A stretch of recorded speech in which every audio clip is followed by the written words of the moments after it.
So for those who don't know, my name is Leslie Gould. I'm the President and CEO of the Lynn Area Chamber of Commerce, and I'm very grateful for this opportunity of the Chamber to present the Governor this morning in Lynn. Since I have been here, I do not remember a time that we have actually hosted the Governor, so this is a very exciting moment for us, as well as when we heard that we were going to get him in December, I thought, what a great holiday gift. That is cool. What a great way to end the year.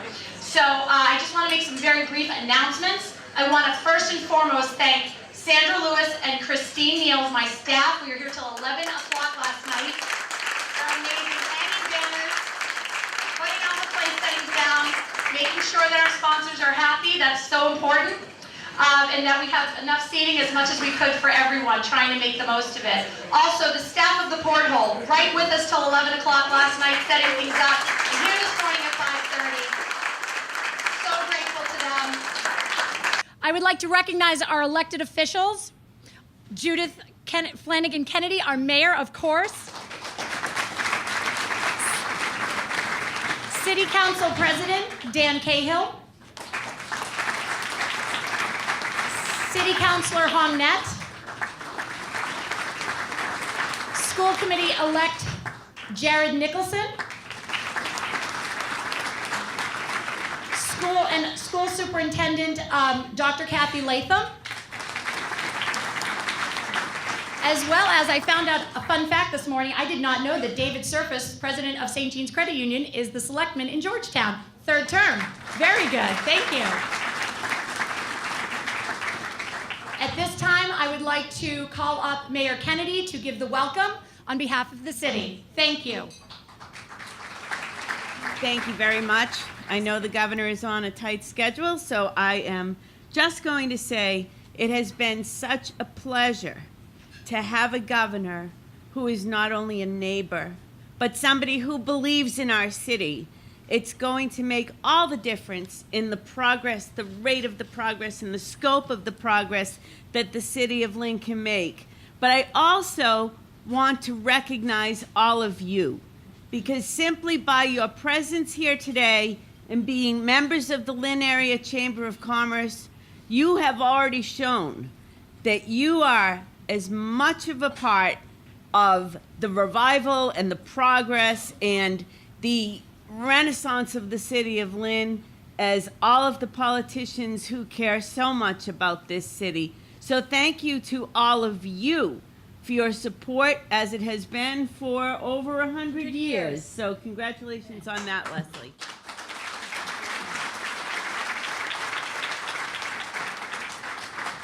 Without further ado, it is now my pleasure to introduce our neighbor, our governor, and my friend, Governor Charlie Baker. Welcome.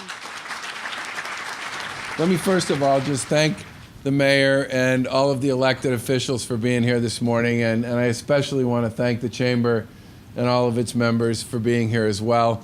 I know you all have a lot to do, and I'll try to be brief so that we can get into the Q&A and you can all get back to work and do the things that you need to do to make your businesses grow and to make this community great.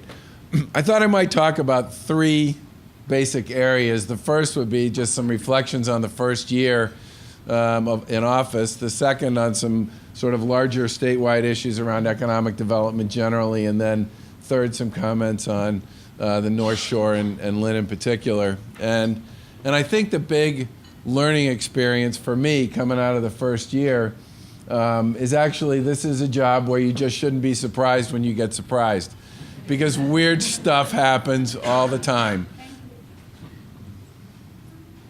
Say what? It's true. Yeah, it is true. Yeah. See, it's true.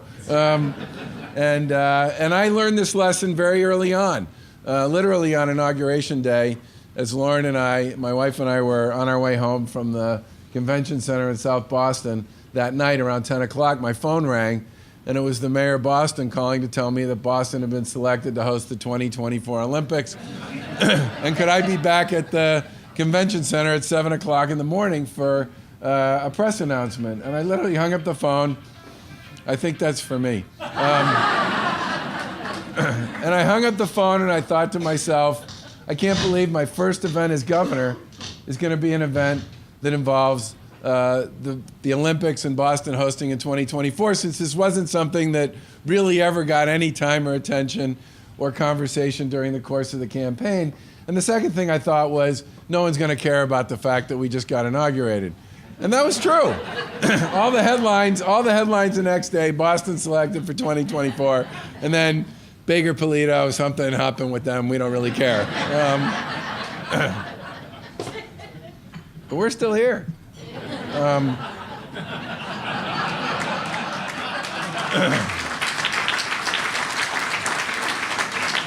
So that was kind of, and then of course, we had a budget deficit that we had to deal with, and we worked very collaboratively with the legislature to work our way through that. And then literally 20 days after we took office, in fact, we had a press conference to talk about our budget solutions around the middle of January, which literally was a week or so after we took office. And one of the questions I got asked by the press that was there was, well, do you think you have enough money? You know, you're talking about all these budget shortfalls and all the rest. Do you have enough money in the snow and ice budget? And I said, look out the window, it's 50 degrees. I don't think we have a problem there. And then literally a week later, it started to snow, and it didn't stop for basically the next month. It snowed for 25 days out of 30 in the month of February, and temperature not ever got above 32 degrees. The MBTA broke down. I mean, it was just one thing after another during that period. And it was sort of a big message to me, which is this job may not be exactly what you expected it was going to be when you got it. But it was also a chance to introduce the administration and sort of the way we were going to go about doing business to the Commonwealth at a point in time when people were really paying attention. And we had a tremendous amount of conversation and dialogue with all of our colleagues in local government, spent a ton of time talking to people in state government, had a big interagency group that was meeting and talking literally every morning about what we needed to do to deal with the storm and all the rest, or the storms. And in particular, between the second storm and the third storm, so there's 5 feet of snow on the ground, and we're getting told that there's another storm coming. I mean, it was literally every weekend for that entire month.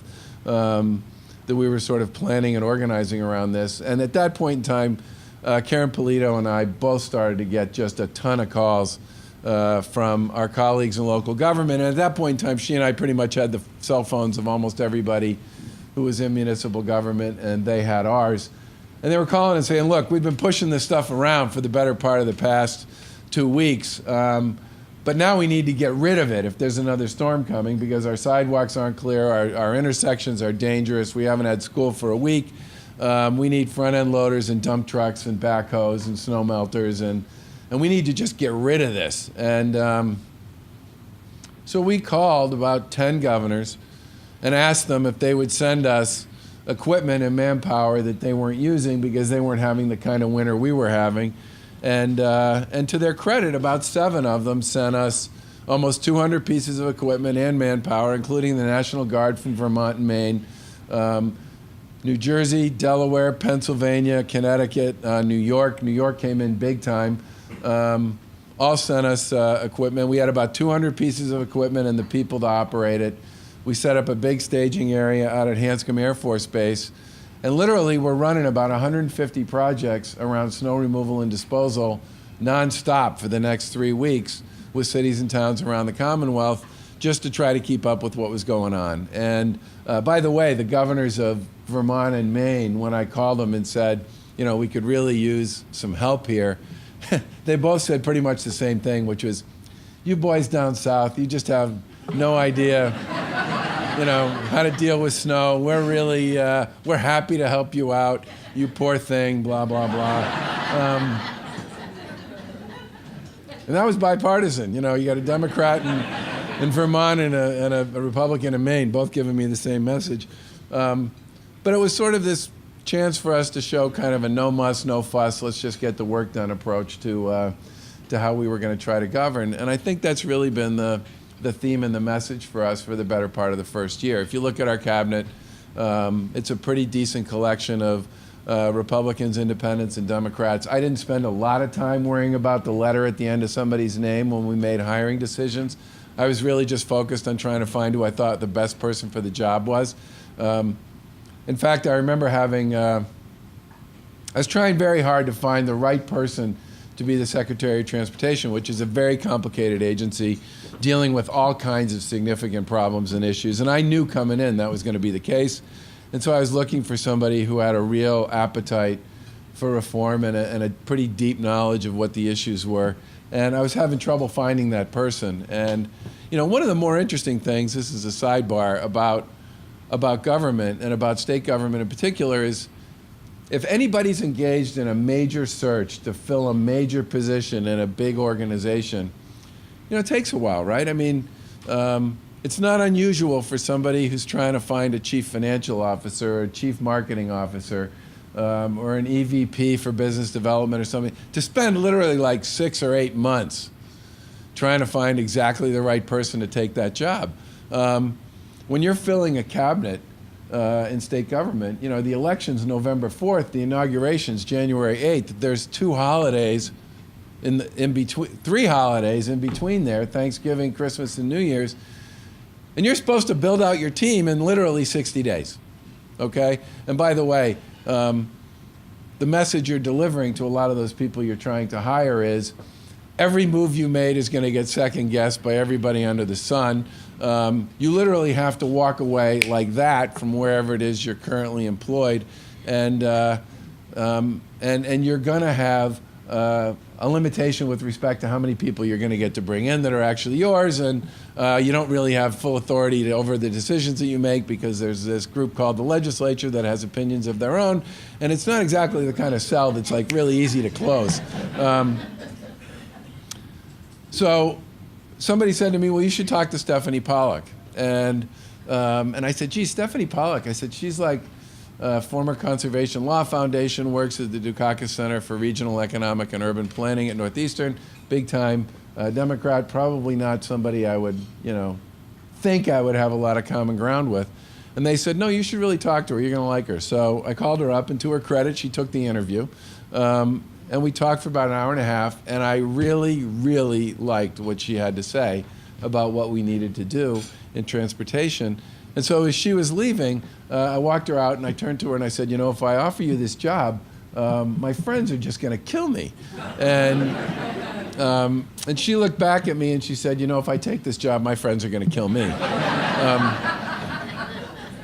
But that speaks to some extent to the, you know, sort of very polarizing nature of politics these days. And we've tried pretty hard as an administration to climb over that and stay away from it. And I think the people we brought in are a clear indication about how we think this should work. And a lot of the effort we've made to work with local officials, whether they be Republicans, not a lot of those, okay, or Democrats, our goal has mostly just been to focus on the work, and I think for the most part, people have appreciated that. I mean, if you look at the feedback and the general response we get from the public at the end of our first year in office, I think it's been, for the most part, pretty positive. And from our point of view, that's a good sign and a good signal, but it's also, I think, a reflection of the way we've tried to go about doing the work.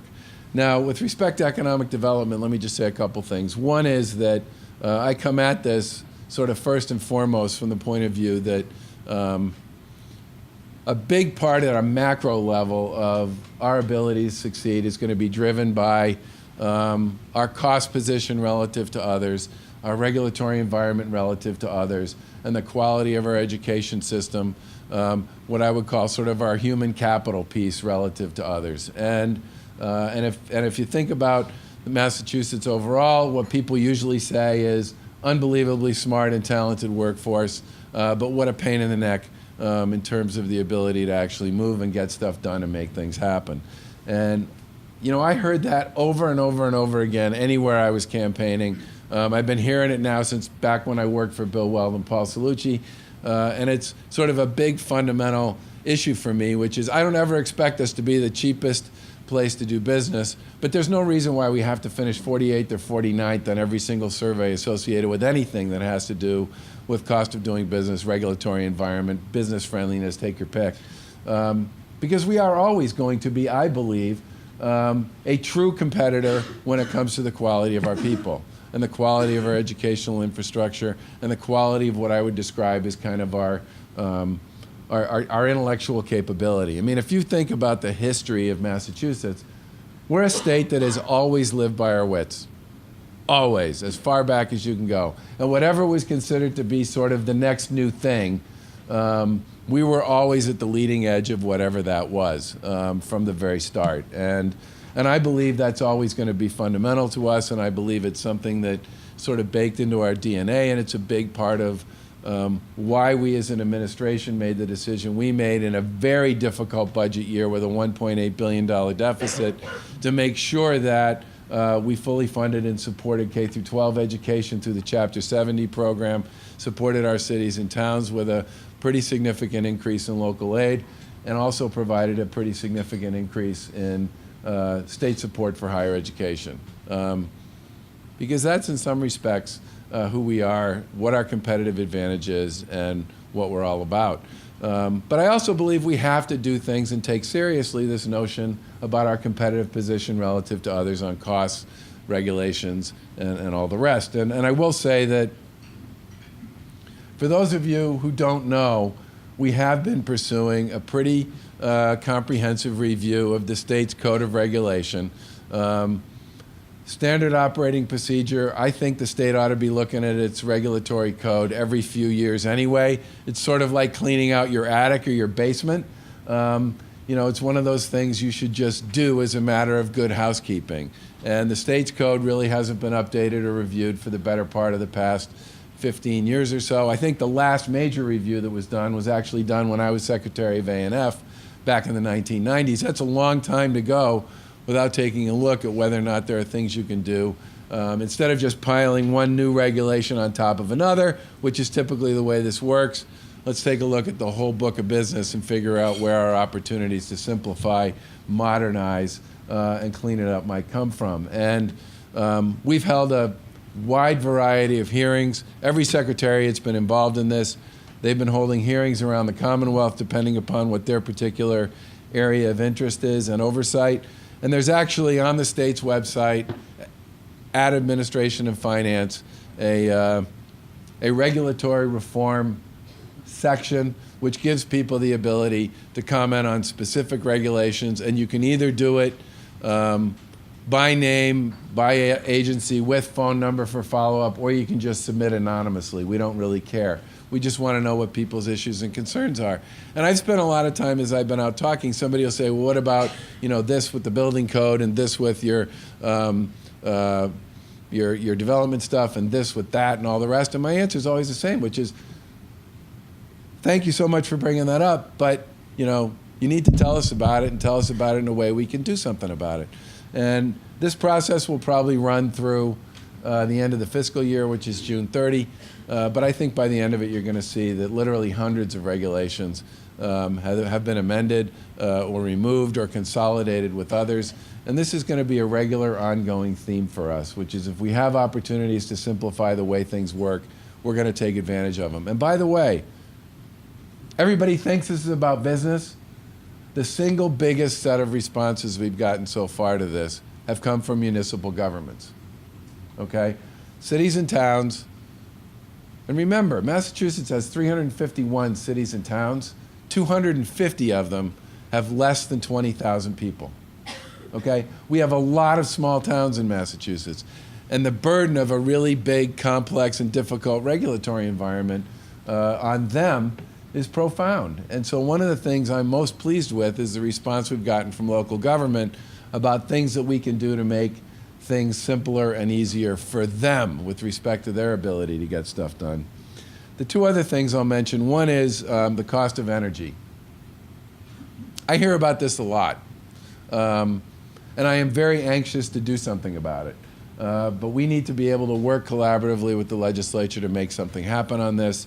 We filed legislation this year to give the Commonwealth the authority to encourage our electricity providers to go out and seek proposals from hydroelectric providers, primarily Canadian, but there are some domestic as well, to enter into multi-year contracts here in Massachusetts, and by the way, through the rest of the New England region, and to get some bids and to basically test the waters. And that's pun intended, by the way, to test the waters with respect to what we might be able to get from some of those Canadian hydroelectricity providers who have tremendous excess capacity currently and will have even more going forward. There are Canadian provinces that pay 2 or 3 cents a kilowatt for electricity. 2 or 3 cents, okay? And it's clean, renewable, sustainable, base load capacity, and it's going to be there forever. And we need to be aggressive as a region. I've talked to the other governors around New England about this, and aggressive as a Commonwealth to see if we can't take advantage of the excess capacity that they have and make that available to homeowners and to businesses here in Massachusetts.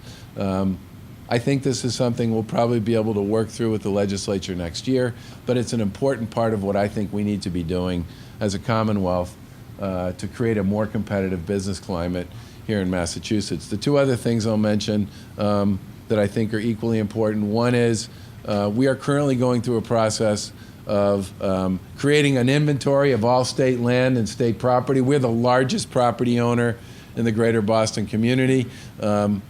We're also the largest property owner statewide. A lot of that property we don't do much with, and part of the reason why we don't do much with it is because for most people, you know, there's not really an upside or a benefit to doing that much with it. And a lot of it is very developable.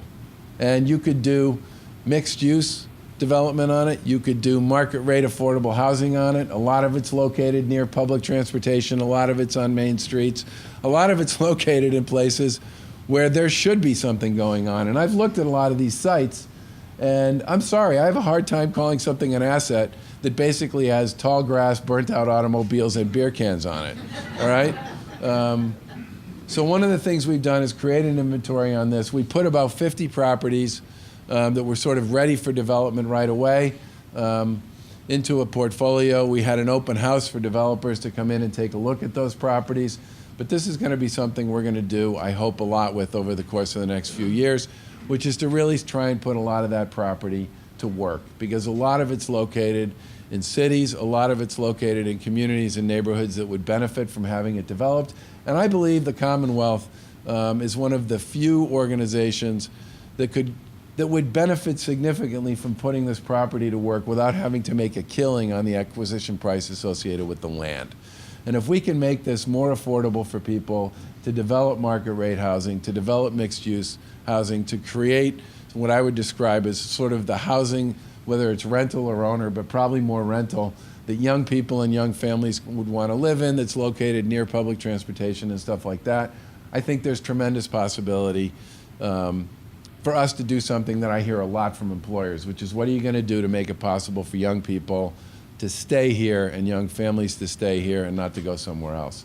You know, my son lived in Chicago for a while after he graduated from college, and he lived 3 blocks from Fenway Park, and he had a view of Lake Michigan, and he was paying $600 a month for a 3-bed. He was in a 3-bedroom apartment that cost $1,800, okay? $600 each, right? And I would love to have him back in Boston. And he used to say, Dad, as soon as you can find me a $600 a month apartment that's 3 blocks from Fenway Park, I'm back, okay? And of course, you know, that's just never going to happen if we just continue to play the game the way we've been playing it. Now, let me just say a thing or two about Lynn, and then I'm assuming I'm going to end up sitting in one of those chairs. I do like the high top chairs. I'm a big guy. We are very excited about the economic development collaborative that we announced a couple weeks ago. Jay Ash, who's our Secretary of Housing and Economic Development, has spent a lot of time in Lynn. He is enormously bullish on this community.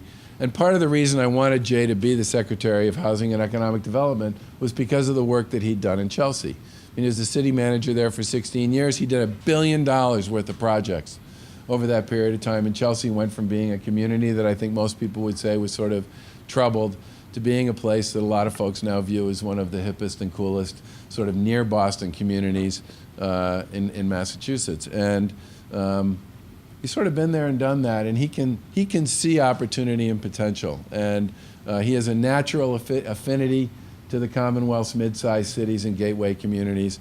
And he has spent a fair amount of time up here and has said to us, geez, you know, if we could put a working group together and really get serious about the waterfront and some of the other properties that are available to be developed in Lynn, we could do really great things. And we are very excited to have the federal government, through the office of Congressman Seth Moulton, our office, and city officials and local business leaders all involved in this collaborative, and we expect that we will be able to do great things with that.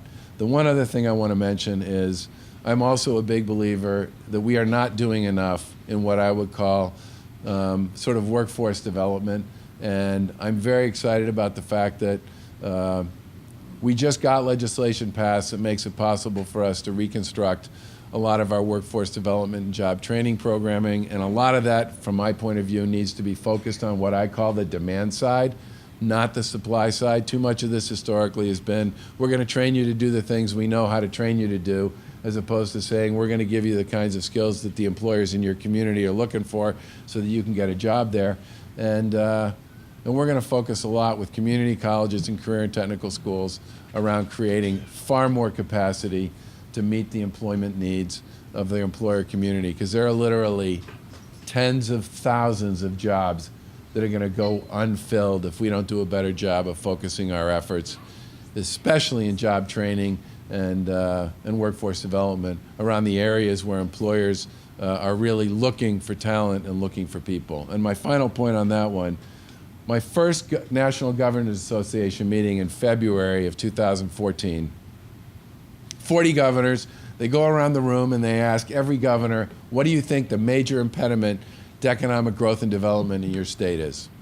And I thought it'd be some combination of energy costs, healthcare costs, regulatory policy, federal corporate tax policy, which, by the way, desperately needs to be reformed, or a whole bunch of other things. Almost every governor said skill building, workforce development. My biggest problem with respect to economic development and growth is my ability to make sure that people have the skills and the capabilities they need to fill the jobs that are available in my state. I said snow, all right, because it was February.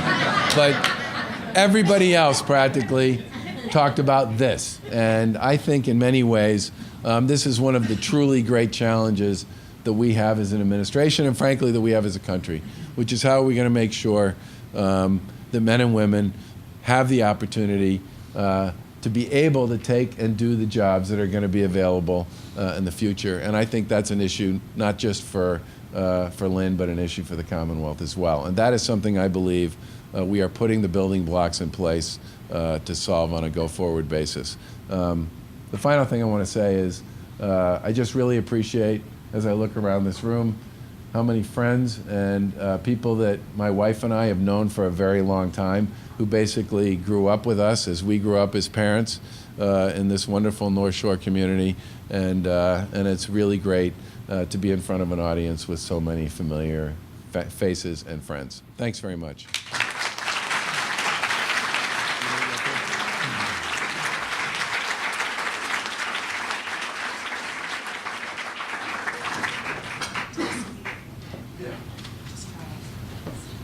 Hello, good morning. Good morning. Oh, great, great. Well, the reason this banner is here is because my feet barely touch the ground, so make sure this is going to be in place. Well, good morning. And if, just in case you wore a kilt. Yeah.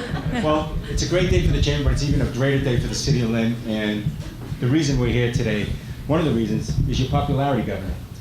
A recent poll conducted by the Morning Consult and a poll conducted by Suffolk University, Charlie Baker Jr. is polling to be the nation's most popular governor. Congratulations.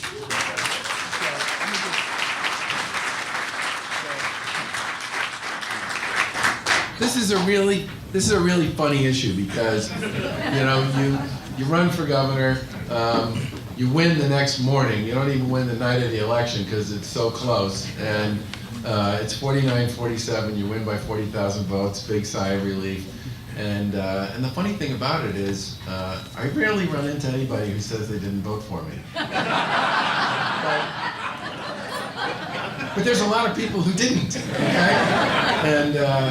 And my wife is astonished by my popularity. It makes no sense to her because she's known me for 28 years. But I do think a big part of it, and this is a message for other people in politics, I think the major reason we have such high favorability numbers is because we are not playing politics.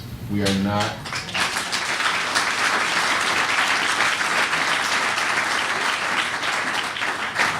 Most people really want government to work, and they want people to collaborate, and they want people to work together. And I think one of the great challenges we face, not just at the state level, but especially at the federal level, is people at some point need to recognize that compromise is not a dirty word, okay? Collaboration is not a dirty word. Cooperation is not a dirty word. Those are actually the things that people want their government to do and to move forward and to be about.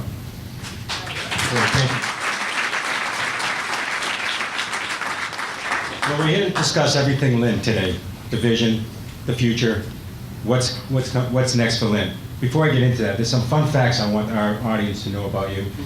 The fact that you like PB&J's for lunch. I do. If you were in a talent show, you would play the air guitar? Is that true? It's the only talent I've got. The song Forever, sung by the Dropkick Murphys, is the theme song to your life. Certainly the theme song to my marriage. For those of you who don't know that song, you should look it up. It's a beautiful love song by a band that you would not expect to ever perform a beautiful love song. And last but finally, there was a movie about your life. The actor that you would love playing that movie will be? George Clooney. Frivolous, I would say Liam Neeson. Liam Neeson. Oh, Liam Neeson would be good too, because he's not tall. Roger Goodell. Yeah. Not Roger Goodell. Not Roger Goodell. Great. Although I've been mistaken for him many times. Well, we have questions here that were forwarded by our members, various members. The first question on our list. Local enthusiasm regarding your election position is clearly infectious. Judging by the attendance and sponsorship this morning, we are grateful, and with your support and the support of Congressman Moulton and his team and the Secretary of Economic Development, Jay Ash, and his team, Lynn has become an adopted model for opportunity and success. You have said several times that we, all of us in this room, need to create the plan. When you drive along the Lynnway and around the city, what's one thing that you would do that isn't being done right now to accomplish the vision of Lynn? Well, I think the biggest issue is, and the reason why we created this, this lead group to begin with, was to get people. There are a lot of different independent ideas about things that could and should be done around Lynn. And I think one of the reasons we wanted to put that group together was to take all those independent ideas and turn them into what I would call sort of a plan, with a set of sequential decisions and a set of approaches that are sort of one at a time. Because one of the things, what Jay would say about the success in Chelsea is they had a million ideas about things they wanted to do. And basically what ended up happening was everybody who believed in their idea wanted it to be first. And what that did was, over the course of several years, was paralyze the place's ability to actually do the first one. And then he said his goal was to get to the point where everybody could agree on what the sequence would be, and that this would happen first and then this would happen after. And once they got the ball rolling and people lined up, they started to see the progress that could come from actually not having to be first. And I think in many ways, whether you're talking about downtown, or you're talking about the waterfront, or you're talking about West Lynn, or you're talking about some of the GE properties, or whichever piece of it happens to be, there are a lot of people who want to be first. And I think one of the things Jay wants to come out of this process is what he saw happen in Chelsea, which was once they got their heads wrapped around what was actually going to happen to begin with, and what was going to happen next and next and next, they actually started to do stuff and move forward. And I think that's mostly what he wants out of this lead process, which is a plan. as opposed to a whole set of individual things, all of which you can't do at once. An agreement on what it is that should happen first, what it is, should it be the water? This is kind of up to you guys, right? Working with Jay and with others. Should it be the waterfront? Should it be downtown? Should it be the GE stuff? I mean, I'm a little agnostic about this. I just want it to be progress, and I want it to be forward momentum, and I want it to be stuff that you can build on. And I think what we're hoping comes out of that lead process is a plan with a set of projects that are attached to it and an order that's attached to it, instead of this constant sort of spinning debate about who gets to go first, which in the end doesn't really lead anywhere. Thank you, Governor. GE is viewed as one of the finest corporations in the world. States and countries over the world will grant huge inducements to GE to come here. All development going on in Lynn would pale should GE leave. What can we do to keep them to expand their job base here? We actually, we talk to GE with some frequency, and are going to continue to talk to GE on a go-forward basis. And my hope and my expectation, frankly, I mean, how many people have seen the GE ads on TV? Right? Okay, what is the message in those ads? The message in those ads is GE is a technology company, all right? What better place for GE to expand its footprint if it really wants to be known as a technology company than the Commonwealth of Mass?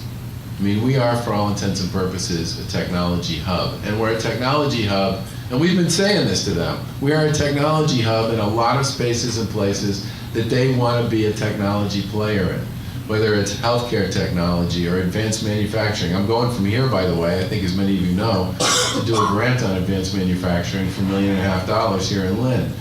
There is tremendous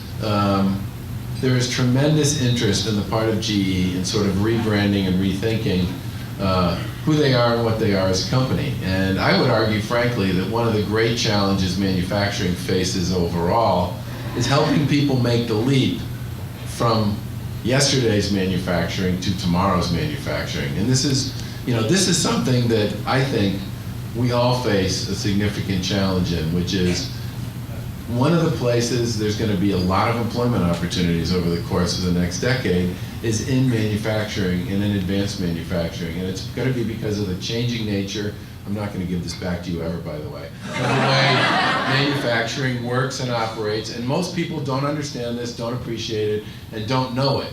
And so when mom and dad and kids are having conversations about where they want to go and what they want to do with their future, they don't understand that the whole ballgame with respect to what it is to be in manufacturing has changed. It's not an analog industry anymore. It's a digital industry. And that's a part of what those GE ads are saying. When that kid talks about how I'm going to teach and train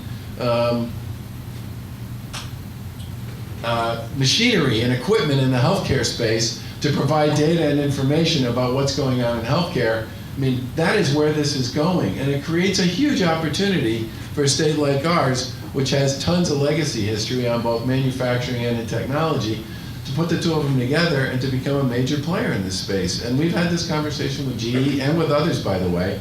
And I'll tell you this, a big part of what we're going to do in workforce development is going to run down this road as well, because there's a tremendous opportunity here to put these two things together and rebrand what manufacturing is all about. And I believe to be a big player in that space. And the folks at GE are absolutely thinking the same way we are about this. And I think on that message and that notion and that future we're aligned, and we're talking to them about it all the time, because I believe they and we can do some really special things together. Thank you, Governor. Many residents of Lynn and the surrounding area do not have the credentials and skills necessary to compete in today's knowledge economy, making it harder to enter the workforce, stay employed, and advance in a career path. How can the Commonwealth support the Communiversity at Lynn concept to ensure this urban education workforce development collaboration provides effective and affordable education pathways from preschool to graduate school and into the workforce?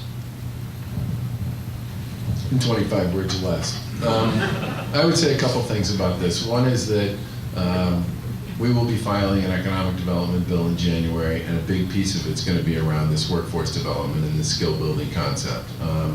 I think it's a huge issue in Massachusetts, and it's a huge opportunity. And it's especially a huge opportunity in what I would call sort of the parts of the economy and the parts of the Commonwealth that have what I would describe as sort of the embedded capability to play here, but haven't necessarily delivered on it or been able to deliver on it. I think community colleges have a role to play in this. I think career and technical schools do. I think we have wildly underestimated the role our career and technical schools can play in meeting a lot of these opportunities going forward, and the good ones are doing it. You know, I toured Southeastern Voc Tech when I was a candidate. 65% of the kids who go to Southeastern Voc Tech are from Brockton. All right, 95% of them graduate. 65% of the kids are from Brockton, 95% of them graduate. A third of them end up going on to 4-year institutions, a third of them go to 2-year institutions, and a third of them go to work. There is tremendous opportunity here if we can help people understand what that opportunity is about, and it's a place where we need to be making an investment as a Commonwealth. I think there's opportunities for community colleges to work with career and technical schools on this. The career and technical schools in many cases have the equipment. We're going to help them upgrade a lot of that equipment. The community colleges have the expertise with respect to the training and education piece. And we're probably going to force some marriages here that wouldn't happen otherwise. But I'm okay with that, because I think one of the things we need to do is leverage expertise in the places that they exist in, and you know, if that means nudging some people together who normally might not choose to be, I'm okay with that. As far as the K through 12 piece is concerned, I'm a big charter school guy. I always have been, I always will be. The evidence is overwhelming. The charter schools have a major role to play in educating kids, especially in urban communities, period. I'm also a big believer that the Commonwealth has to be and continue to be a major supporter of cities and towns financially. You can't say you want to have a great education system. You can't say you want to have great communities if you continue to cut local aid. And if you look at what's happened over the course of the past decade or so, as state tax revenue has gone up by a fairly significant amount, even if you count the period of 2007 and 8 with the downturn of the recession and everything else, local aid has simply not kept up with the growth in state tax revenue. So one of the things Karen Polito and I said as candidates, and we've been committed to this as an administration, is growth in state aid to cities and towns needs to grow at the same rate that tax revenue grows. So if tax revenue goes up by 4%, local aid in Chapter 70 needs to go up by 4%. If tax revenue grows by 5%, it needs to grow by whatever it is. You know, this historical process. This historical process where tax revenue grows by 4, 5, 6, 7%, and local aid grows by 1 or 2. That is no way to create a great Commonwealth, because for most people, the definition of a great Commonwealth starts with adequately funded cities and towns. Thank you, Governor. One thing that is really hurting the youth in this city is the lack of jobs due to training, and current minimum wage, which is about to go up to $10 January 1st, isn't helping students gain their first jobs. Would you support a student minimum wage, one that is different from the training wage, but would help the youth get off the streets and start earning the much needed skills to help them with confident, self-efficient adults? You know, one of the things that we haven't figured out how to do this yet, and I don't know if it requires a statute. I think it probably does. But one of the things we talked about was creating some kind of earn while you learn program, and that wouldn't just be a student thing. This would be something that would be available to folks who are unemployed, coming off unemployment, coming out of a training program, whatever it happens to be. The way a lot of this stuff works is it's a cliff. You know, you're either doing this or you're doing this, and there's kind of, we don't build a lot of bridges when it comes to this sort of thing. And whether it's that or an earn while you learn program or some mechanism that makes it possible for somebody to continue to stay on their unemployment while they actually go to work for somebody, and have that be part of the share that's associated with how they get reimbursed, so that the employer can kick the tires on the person and the person can kick the tires on the employer. We have not done a good job, and this isn't just a Massachusetts issue, this is a national issue, of figuring out how to create runways for people into employment. And And that's going to be, so my answer to that is I think it's a broader question than just the minimum wage issue. I think there's other issues as well. I did support the increase in the minimum wage. I also supported an increase in the earned income tax credit. And for those of you who don't know what the earned income tax credit is, and there'd be no reason for many of you to know because it's kind of a complicated notion. Under federal law, low-income working people, and it's mostly low-income working families that are headed by a woman, have the ability to get a credit, which is literally the equivalent of a check back at the end of the year based on their income and what they made and their family size. And basically, the more you work as a low-income person, the bigger the credit that you get back will be at the end of the year. And it's a way to make work pay for low-income families and low-income wage earners. And it's proven over time to be enormously effective. And Massachusetts has a kicker that ties onto the federal earned income tax credit, which we increased by 50% last year. And that's more money in the pocket for 400,000 low-income working families here in the Commonwealth of Mass. And I believe that that type of a program, which is something I would like to see us continue to invest in going forward, is an appropriate and in some ways a better way of trying to help support low-income working people. And it's something that we're probably going to take another run at expanding on going forward. I mean, the federal government, the federal earned income tax credit, put $50 billion into the pockets of low-income working people in the United States. And it does it through what I consider to be a mechanism that doesn't affect people's ability to hire, it doesn't affect people's ability to grow their businesses, it doesn't affect their cost of doing business. And what it basically is the federal government, the Commonwealth's way of saying we want to support low-income working people and low-income families. What specifically can the Commonwealth do to help foster startups within this community? Didn't you guys just sign up an E4All contract? We did. Yeah, okay. Well, E4All is a really interesting idea to create opportunities for startups in communities like Lynn. One of the other things we're trying to figure out, and this will be part of our economic development discussion, is microloans and micro investments in small businesses and startups. It's very difficult to borrow a small amount of money or to find a small investor in a small business, especially in mid-sized cities and gateway communities. And one of the things I would like to see us figure out as a Commonwealth is how we can be a partner with other investors and lenders to support small businesses who are looking for small loans and small investments to try and grow their enterprise. And this is something that is absolutely going to be part of our economic development plan. And it's the kind of thing I think can work with E4All and some of the other incubators and